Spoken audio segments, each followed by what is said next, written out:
Hello and thanks for joining us. Today Arts 24 is coming to you from the charming seaside town of Dinard in Brittany, where France hosts its annual celebration of British and Irish cinema. More than 50 films are being shown, starring the likes of Gillian Anderson and Benedict Cumberbatch. The festival opens with My Mother's Wedding, Kristin Scott Thomas's first film as a director. The bilingual British-French actress, best known for The English Patient, 4 Weddings and a Funeral and The Horse Whisperer, also stars in the drama. She plays the mother preparing for her second marriage. Her 3 daughters are played by Scarlett Johansson, Sienna Miller and Emily Beecham. I mean, bloody hell, a third husband.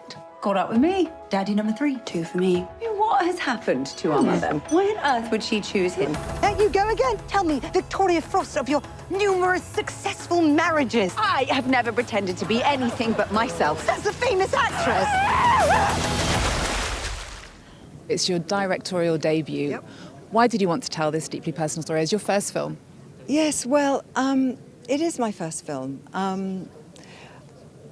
I've been followed around in my entire career by this story of my so-called tragic childhood, and I wanted to tell my version of this so-called tragic childhood and how it's influenced, how it can influence, sort of childhood disaster can influence, what happens to you in your life.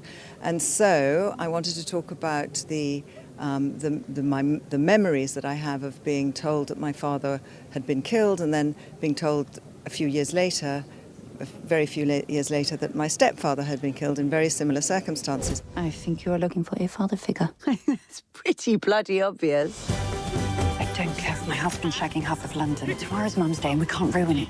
Bring me my women! And what was it like having this cast as your first film as a director?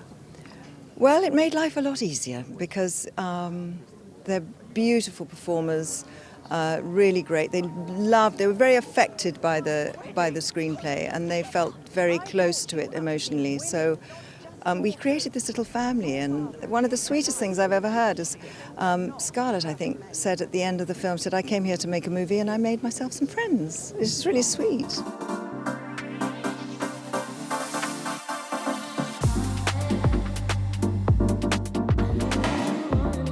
From one British icon to another, the comedy legend who's absolutely fabulous and never fails to make an entrance. Jennifer Saunders is on this year's jury. Tell us then, what are some of your favourite British or Irish films of all time? Oh, of all time. British Irish films of all time. Oh, my goodness.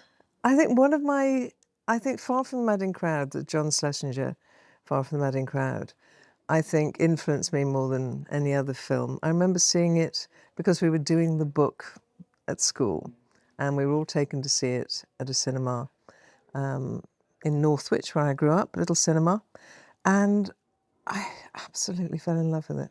And the way he created atmosphere and the period, I think that probably is one of my favourite films. And with Nell and I mean, it's a classic. It's a classic, it's brilliant.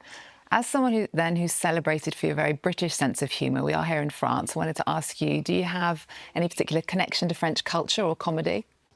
I think the French do comedy brilliantly. I think it's much subtler. And I think, I've had so many people come up here, French people, just saying that they've watched Ab Fab and things and it's made them laugh. I think when the shows first came out in France, they had a different kind of reception because I think it's very English. English women do tend to be slightly wilder, I think. Yes. You know, yes. And a bit madder and a bit cruder. Darling, sweetheart. I think I am now officially fatter sideways than I am front on. No, you don't need those. I am your mirror. How do I look? Fabulous. The Ab Fab movie brought Adina and Patsy to the south of France. Yes. Why did you decide to go there, and how did the French take to them? Well, I always had this idea that Adina and Patsy live in the kind of the dream of the Riviera at its prime, and that everything glamorous came from those moments in Saint-Tropez with Brigitte Bardot. and that would be their dream, would be to be back then. And the trouble is, if you have that kind of dream, modern life never lives up to the sort of the dream of the glamour you could have had back then. And so I just thought they'd love the south of France. It's so cool. It's been 35 years since Absolutely Fabulous first aired. Thank you. For many of us who were teenagers then, they were like women we'd never seen before, behaving badly and loving it. Mm-hmm. Did you realise you were creating something revolutionary at the time? Not at all. It never occurred that it was different in that way. I couldn't believe we were allowed to get away with it. You know, I just thought, oh, they're just letting us do this. Okay, let's just do it. And I think my relationship, I got on so well with Joanna that we sort of made it bigger, and we had such fun doing it. We had real fun. Well, you could sense that you had fun. I mean, you've mentioned in interviews that politicians can get away with anything, while comedians supposedly can't say anything anymore. I think that was probably at the time of Boris Johnson. Right. When it seemed like they can just get away with bad behaviour, and everyone else is just constantly being told that then they have to be completely correct. They can't say this, they can't say that. I mean, comedy will survive because it always finds a way. And French and Saunders became legendary by spoofing everything. If you and Dawn were still doing sketches today, what part of modern life would you take aim at, do you think? Modern life? Well, I mean, we're very old now, but we probably have a look at AI. I mean, it's quite funny what you can create with AI, what stupid people could create with AI. Or maybe there really is a stupid AI. You never know. We imagine it's intelligent. We're only thinking that. We don't know what that's based on. You know, it could be based on stupid people. You said that you'd like to direct one day, but you're too lazy. I'm too lazy. So if Dinard locked you in a Brittany hotel suite with a bottle of cider, Ooh. What sort of thing would you write, do you think? Oh, if they locked me with a bottle of cider, I probably wouldn't get round to anything. You'd probably have to wake me up. What would I write? I've always wanted to write something about Bohemians. So maybe something about the kind of the Bohemians of the sort of the Bloomsbury group that were in London and in Montmartre, and the starving artist. Something funny, though, something funny. Jennifer Saunders, thank you so much. Oh, my pleasure.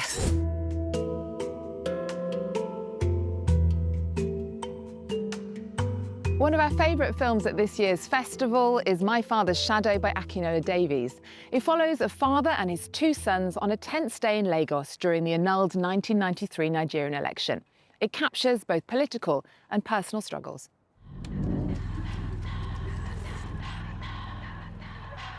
My fellow Nigerians, it is true that the general election was seen to be free, fair and peaceful.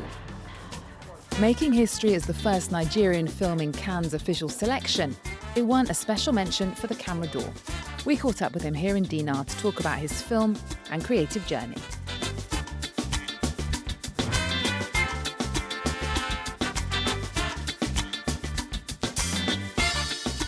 It felt pretty special. I mean, when you go into making a film, you just want to make the best thing possible. And I think getting that recognition really sort of caught wildfire back in Nigeria. And I think, yeah, for the cast and crew, it's just been really fantastic because I think it's a real testament to all the collaborators that came into making this film, and especially all the hands that made it back home in Nigeria.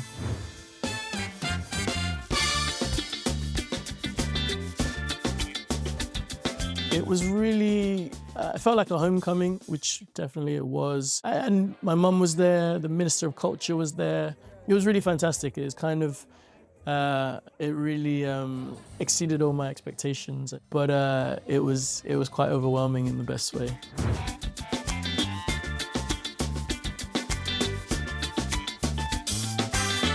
My Father's Shadow is a story about a family at its core. So two brothers who get to spend the gifts of the day with their father.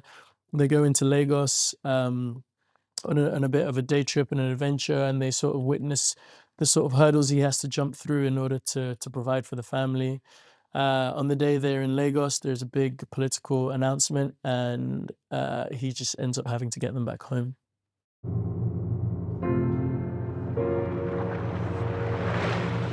Daddy, are you okay?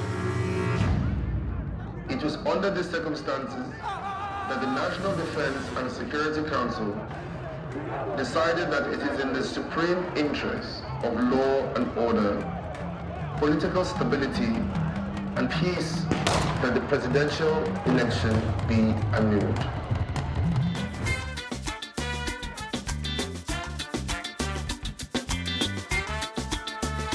I think in the grander term, it's just sort of trying to tell more African stories, more stories that have more of a global reach. I think it's trying to invest more in the talent back in Nigeria and trying to build bridges with, certainly more bridges with Europe and America in terms of the type of stories we want to tell, and France as well, because the film has been really, really welcomed here in France. And yeah, I think that's kind of where we want to build from.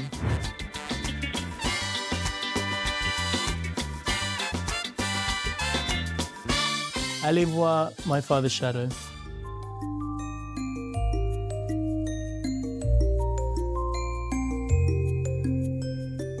That's it from us from the delightful Dinard Film Festival in beautiful Brittany. I'm going to leave you with the documentary Twiggy about the world's first ever supermodel, the 60s icon.